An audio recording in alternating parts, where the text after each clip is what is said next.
Cale had spent most of his life alone among the stars.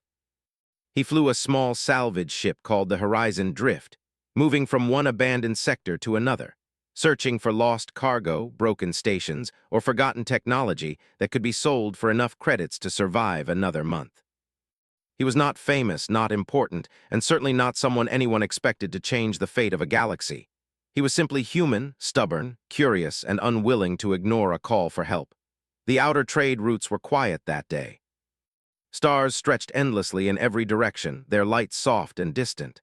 Cale leaned back in his chair, watching the navigation console while sipping a cup of warm tea. The hum of the ship's engines was steady and familiar, almost like a heartbeat.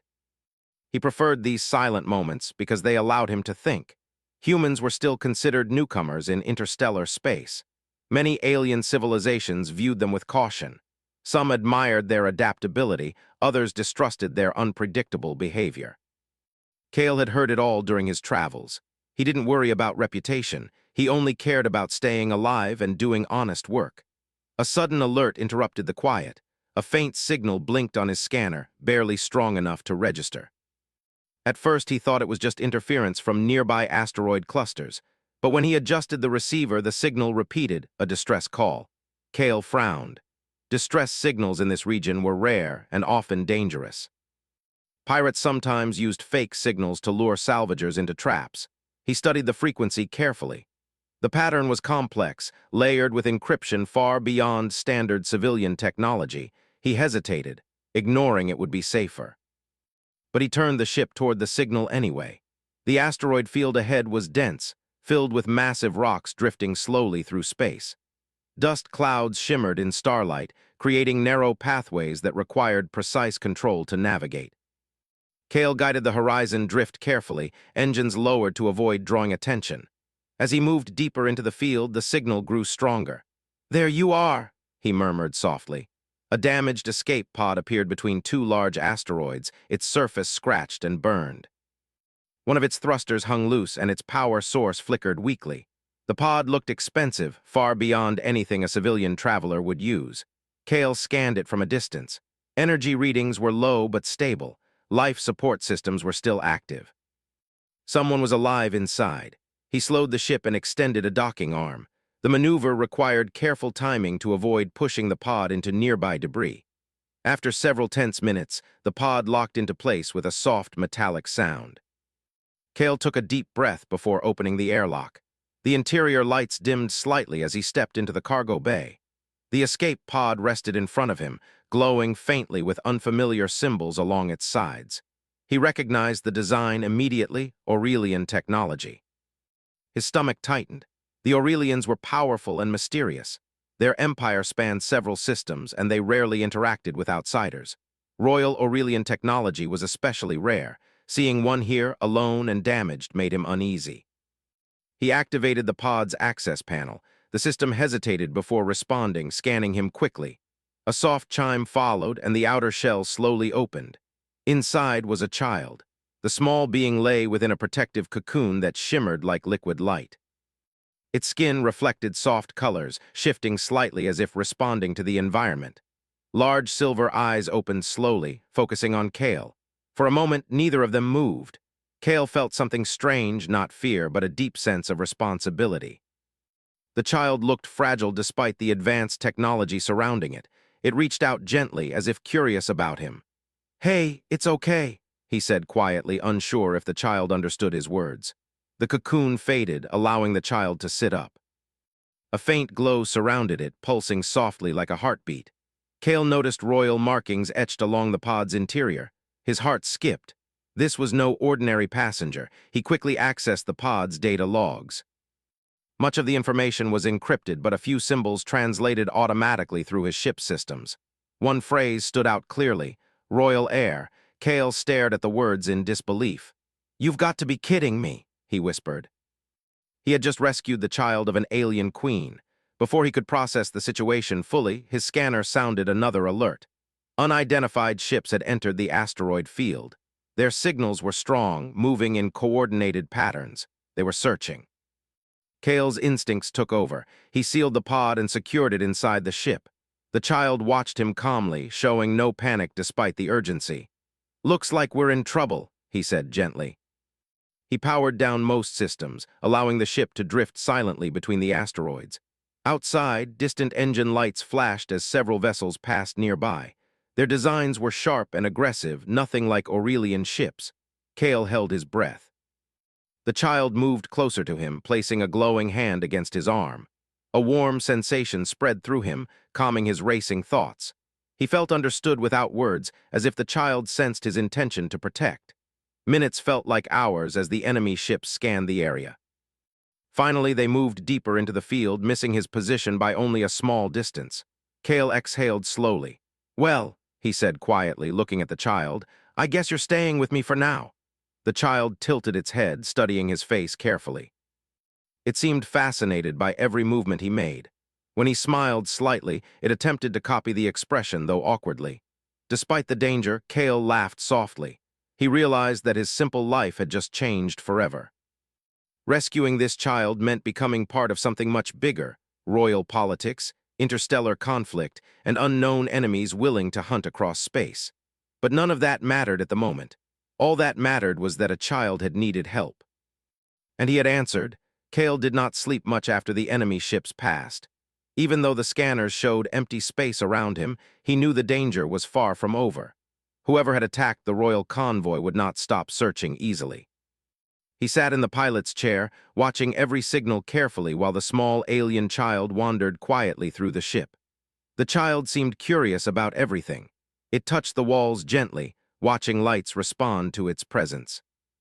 Sometimes the glow around its body became brighter, and small energy waves moved across the ship's systems. Kale noticed this quickly. Each time the child moved near a console, the screen reacted faster, as if recognizing a higher authority. "That's interesting," he muttered, observing carefully. He had never seen technology respond like that before. The ship's food storage was limited, but he tried to prepare something simple. He was unsure what the child could eat, so he began with water and nutrient gel, the most neutral option available. The child watched him closely, copying how he held the container before tasting it. After a moment, it gave a small nod as if approving. Kale smiled slightly. "Well, at least we got that right." Despite the strange situation, he felt calmer than expected. The child did not act afraid. Instead, it seemed to trust him completely. That trust created a new weight on his shoulders. He was no longer just flying for himself. He was responsible for the future ruler of an entire civilization. He opened the escape pod's navigation logs again, hoping to find safe coordinates. Most of the data remained encrypted, but fragments revealed a possible route toward Aurelian space. The journey would be dangerous. Enemy ships likely blocked direct paths, and his vessel was not designed for combat. Still, returning the child was the only real option. As he plotted a course, the child sat beside him quietly. Its silver eyes watched the stars through the window, reflecting distant light. For a moment, Kale wondered what the child was thinking. Did it understand what had happened to its convoy? Did it know its mother might be searching desperately across space? He cleared his throat. "We're going to find your people," he said gently. The child turned toward him. Its glow pulsed softly, almost like agreement. Kale started the engines slowly, guiding the ship out of hiding. The asteroid field faded behind them as they entered open space again. Every sensor remained active, scanning for threats. For several hours, the journey remained peaceful. Kale allowed himself to relax slightly, telling stories aloud to fill the silence. He spoke about Earth, about oceans and rainstorms, about small towns where people gathered to share meals. The child listened carefully, sometimes making soft sounds as if trying to respond. It felt strange, but also comforting. Then the alarm sounded again. 3 unidentified ships appeared suddenly on long-range scanners. "They found us," Kale said under his breath. The enemy vessels moved quickly, adjusting their course directly toward him. Their speed was impressive, clearly designed for interception. Kale pushed the engines harder, sending power into acceleration. His ship was not fast compared to military vessels, but he knew how to fly unpredictably. Instead of running straight, he turned sharply, heading toward a nearby debris field filled with old mining wreckage. The child held onto a nearby rail as the ship shook. "Sorry," he said quickly. "It's going to get rough." The enemy ships fired scanning beams, trying to lock onto him. Kale released several decoy signals, confusing their targeting systems. Bright flashes appeared behind him as false signatures scattered in different directions. One enemy ship broke formation, chasing a decoy. "That's right," Kale whispered. "Follow the ghost." He guided the horizon drift between massive pieces of metal drifting in space. Old mining platforms and broken cargo containers floated like silent obstacles. The maneuver required precision. One wrong move could tear his ship apart. Behind him, laser fire flashed past, narrowly missing the hull. The child's glow suddenly became brighter.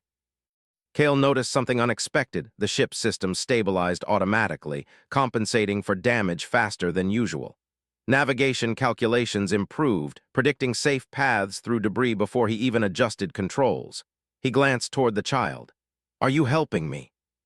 The child tilted its head, its glow pulsing again. Kale laughed softly despite the danger. "Well, keep doing that." The chase continued for several tense minutes. Finally, he found an opening, a dense cloud of ionized gas that interfered with sensors. He plunged directly into it, shutting down external signals completely. Inside the cloud, visibility dropped almost to zero. He slowed the ship, drifting silently. The enemy vessels passed by without detecting him.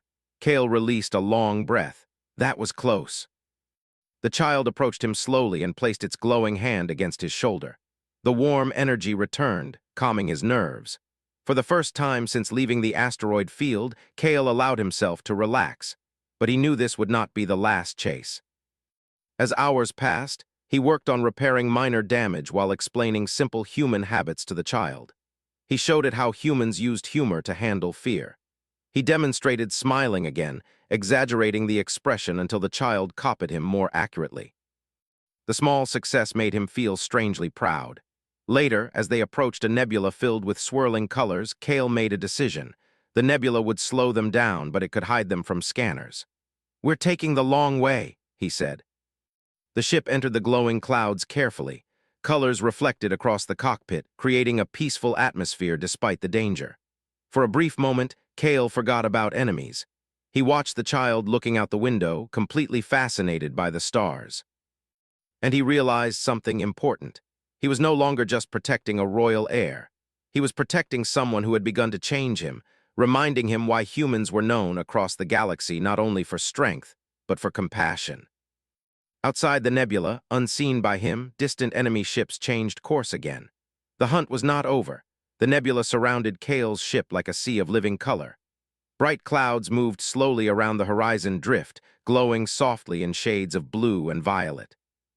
Outside the cockpit window, stars appeared blurred and distant, as if hidden behind a curtain. For now, the nebula protected them. Long-range scanners struggled to see through the dense energy waves, giving Kale something he had not felt since the rescue, a small moment of safety. He reduced engine power and allowed the ship to drift slowly while he checked the damage from the earlier chase. Several systems needed repair, especially the external sensor array. Without it, detecting enemies would become much harder once they left the nebula. The child stayed close to him, watching every movement with curiosity. Its glow had become softer again, almost peaceful, like a quiet light instead of a warning signal. Sometimes it walked around the ship, touching panels gently. Each time it did, Kale noticed small improvements in system stability. "You really like helping, don't you?" he said with a small smile. The child looked at him, tilting its head slightly. Its silver eyes seemed thoughtful, as if trying to understand his words. Slowly, it raised a hand and pointed toward the damaged control panel. Kale blinked. "You mean that?" The child nodded. He opened the panel, expecting to see broken wiring, but instead he noticed something strange. Energy flowed through the circuits differently, stabilizing fluctuations that should have caused shutdowns. It was as if the ship itself was adapting to the child's presence. Kale shook his head in disbelief. "I don't understand how you're doing that," he said quietly, "but I'm not going to complain." As he continued repairs, he spoke aloud about his plans, hoping the child understood at least some of it. He explained that they would need to leave the nebula eventually to reach Aurelian territory. Staying hidden forever was not an option. Supplies were limited and the enemy ships would continue searching. The child listened carefully, sitting beside him with calm patience. Hours passed quietly. Kale found himself telling more stories about human life, simple things like cooking meals, watching sunsets, and listening to music. He played a soft melody through the ship's speakers. The child seemed fascinated by the sound, its glow pulsing gently in rhythm with the music. For a moment, the ship felt less like a place of danger and more like a home. Then a warning alert broke the silence. Energy signatures appeared at the edge of the nebula. Kale's expression changed instantly. They're back. 3 enemy ships entered the nebula slowly, scanning carefully. Unlike before, their movements were cautious, as if they expected resistance. Kale turned off all non-essential systems, hoping to remain hidden among the energy clouds. But the enemy ships adjusted course directly toward him. "They're tracking something," he whispered. He checked every signal, searching for the cause. Nothing seemed wrong until he noticed a faint beacon hidden inside the escape pod, a royal signal, probably meant to help Aurelian forces locate the child. It had activated automatically. Kale hesitated. Turning it off might hide them from enemies, but it would also prevent rescue. The child watched him silently, as if understanding the decision he faced. "What do you think?" he asked softly, though he knew the child could not answer in words. The child stepped closer, placing its glowing hand over the beacon console. The glow became brighter, stronger than before. Instead of turning off, the beacon's signal changed, sending a powerful burst of energy into space. Kale's eyes widened. "You just called your people." Immediately, the enemy ships accelerated, clearly detecting the signal. Bright flashes appeared as they powered weapons, moving quickly through the nebula. Kale jumped into the pilot's seat. "Hold on." He pushed the engines to maximum, weaving through dense energy currents. The ship shook violently as turbulence increased. Visibility dropped even further, forcing him to rely on instinct rather than instruments. Behind them, enemy ships fired energy blasts that illuminated the clouds with sudden flashes of light. One shot struck nearby debris, sending fragments spinning past the cockpit. Kale moved sharply to avoid them, guiding the ship through narrow openings in the nebula. Every movement required precision. One mistake would end everything. The child stood behind him, its glow expanding. A faint shield formed around the cockpit, absorbing some of the shock from nearby explosions. Kale felt a strange sense of calm despite the danger. "You're amazing," he said quietly. The chase intensified as enemy ships closed the distance. Their advanced engines allowed them to match his speed, slowly gaining ground. Kale searched desperately for an advantage, scanning the nebula for anything he could use. Then he noticed a massive energy storm forming ahead, a swirling vortex of charged particles. "That's crazy," he muttered. Flying through it could destroy his ship. But staying outside meant certain capture. He made the decision instantly. The horizon drift plunged into the storm. Energy surged across the hull, causing systems to flicker wildly. Alarms filled the cockpit. Kale gripped the controls tightly, guiding the ship through violent currents. The child's glow became brilliant, stabilizing the ship's systems once again. The shields strengthened, protecting them from the worst of the energy waves. Behind them, one enemy ship attempted to follow but lost control, drifting away from the storm. Kale smiled slightly. Not as crazy as a human pilot.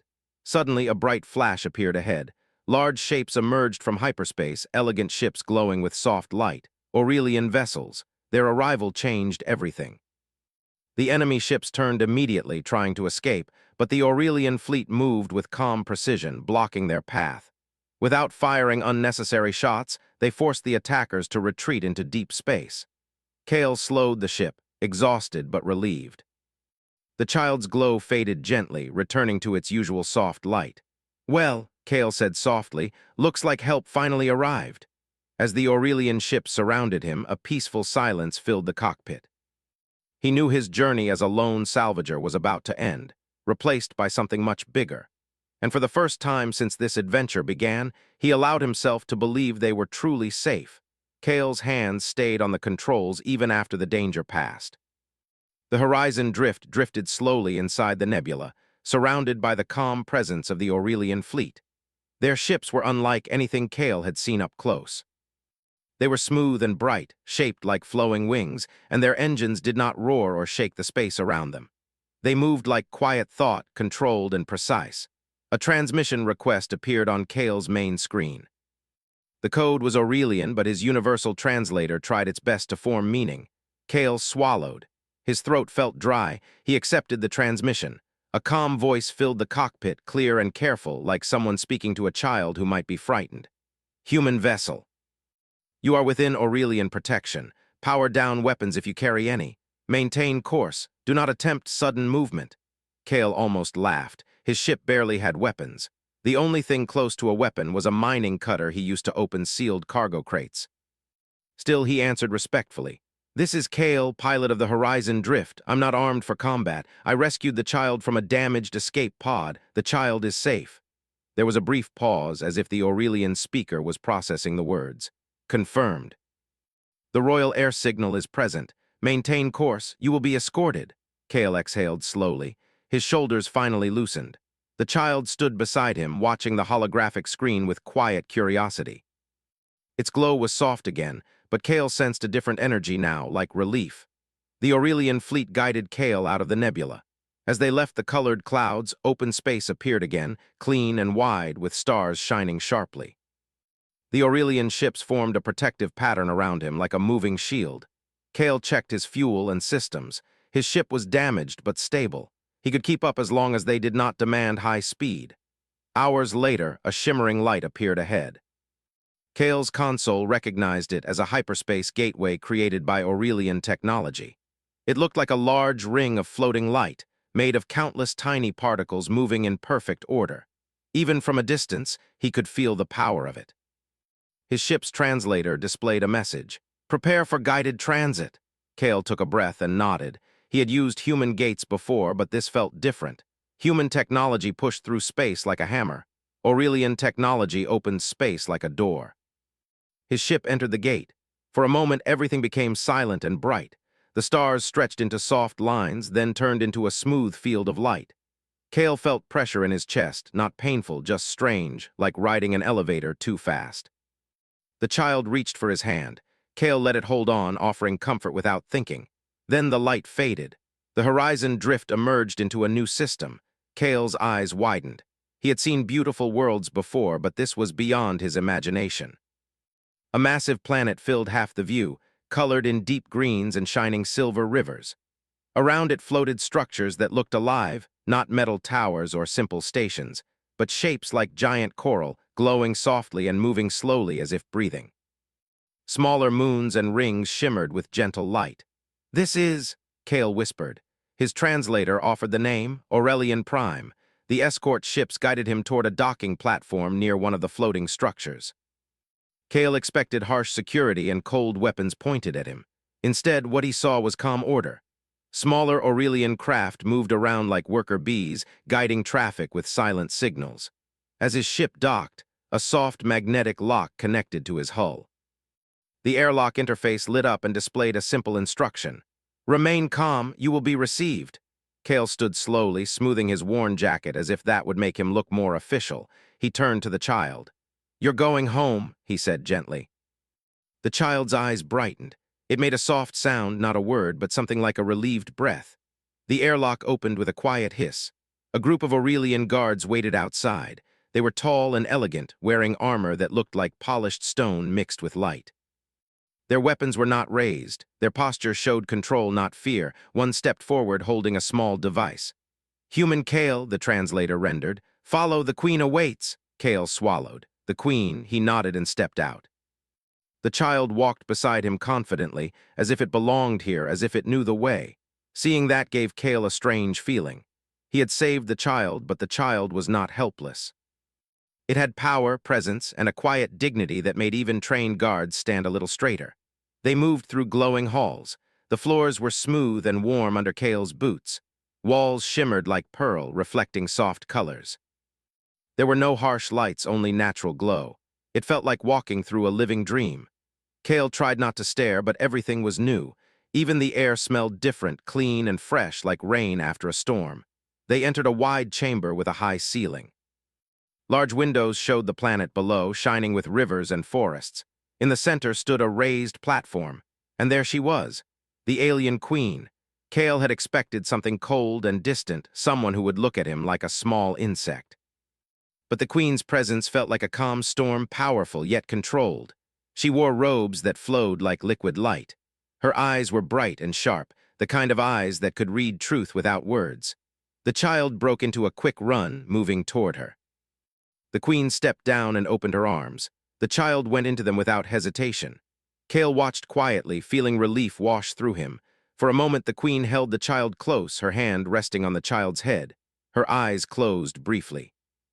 She looked like a leader who carried many burdens, but this was one burden she had feared losing.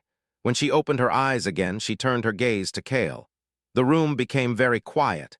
Kale felt every guard watching him. He stood straight, keeping his hands visible. He did not bow deeply, not because he was arrogant, but because humans rarely bowed. Still, he showed respect with his posture. "My queen," he said carefully, trusting the translator. The translator spoke his words in a softer, more formal Aurelian tone. The queen's voice came next. It did not sound angry. It sounded like someone who had survived hard decisions and understood cost. "Human Kale," the translator said, "you entered danger. You carried the royal heir through hostile space. You could have turned away." Kale nodded slowly. "I could have," he admitted, "but I didn't. The child needed help." The queen studied him as if measuring the weight behind his simple words. "You knew the risk," she said. Kale gave a small shrug. "I knew it was risky. But leaving a child alone was not an option for me." The queen's expression softened slightly. It was small, but noticeable. Many aliens saw humanity as strange because humans acted on feelings they could not always explain. Humans would sometimes choose the hard path for a reason that did not make perfect logical sense. Some civilizations called it foolishness. Others called it courage. The queen took a step closer. Her guards did not move, but Kale felt their attention sharpen. The child stood beside her now, holding her hand and looking at Kale with calm trust. The queen spoke again. "In my empire," the translator said, "many believe humans are reckless. They believe humans make choices for short-term emotion. They believe humans cannot be trusted." Kale's jaw tightened, but he stayed silent. The queen continued. "I have studied your species. I have watched humans rescue strangers without reward. I have watched humans face impossible odds with stubborn patience. Your actions today confirm what I have long believed." Kale met her eyes. "What's that?" he asked. The queen's gaze was steady. "That humans are strong in a way many do not understand, not only with ships, not only with weapons, but with heart." Kale felt heat rise in his face. He did not know what to say to that. The queen raised her hand, and a small floating device appeared beside her. It projected an image, a sleek starship unlike anything Kale had seen. It was shaped like a long blade with curved wings, but it did not look like a warship. It looked alive, as if it could change shape depending on its purpose. "This is a living vessel," the queen said. "It is not a simple machine. It is bonded to a pilot. It learns, it grows, it protects." Kale's breath caught. He had heard rumors about living ships, rare, almost mythical. Humans did not have such technology. Even other empires feared it. The queen looked directly at him. "You returned my child," she said. "You did not demand payment. You did not bargain. You acted because you believed it was right." Kale said quietly, "I didn't do it for a reward." "I know," the queen replied. That simple sentence carried weight. It felt like she truly understood him. Then she continued. "This bond between our peoples begins with trust. Many will question it, some will resist it, but I will not hide what you have proven." Kale blinked. "What are you saying?" The queen's voice remained calm. "I reward you with something extraordinary, not as a trade, as a symbol, as a bridge." The floating image shifted, showing the ship's interior. It looked simple and clean, designed to be understood quickly.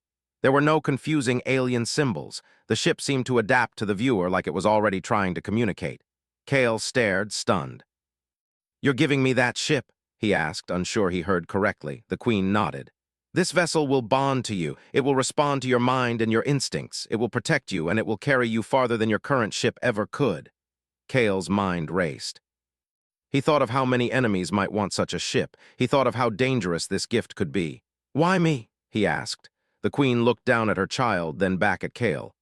"Because you proved something that day in the asteroid field," she said. "You proved that a human can be trusted with what matters most." Kale felt a deep, heavy emotion he had not expected. He had spent his life feeling like a small piece of the universe. Now an empress of the stars was telling him his choice mattered.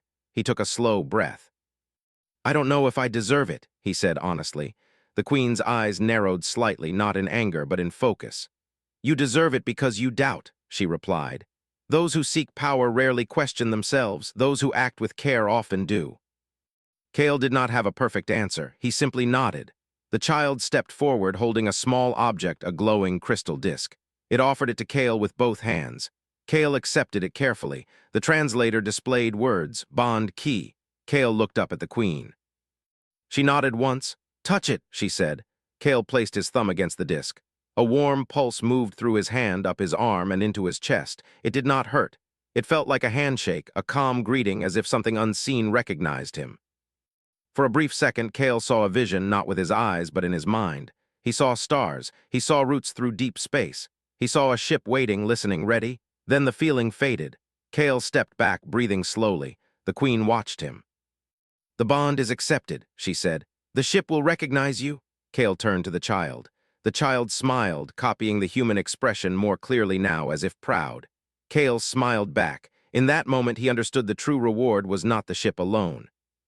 It was what the ship represented: trust, alliance, a chance for humanity to be seen differently across the galaxy. The queen spoke one final time. You may leave with your new vessel when you are ready, she said. But know this, Kale. Your actions have already begun to change the future. Kale nodded again. His voice was quiet but steady. Then I'll try to make that future worth it. As he was escorted out, he glanced back once more. The queen held her child close. The guards stood silent. The palace shimmered with soft light. Kale walked forward, feeling the weight of what had happened. He had started this journey as a simple salvager, a man who avoided trouble, a man who wanted nothing more than a quiet life, but he was leaving as something else: a protector. A bridge between worlds. And somewhere nearby, a living ship waited for him, ready to fly into the unknown with a human at its heart.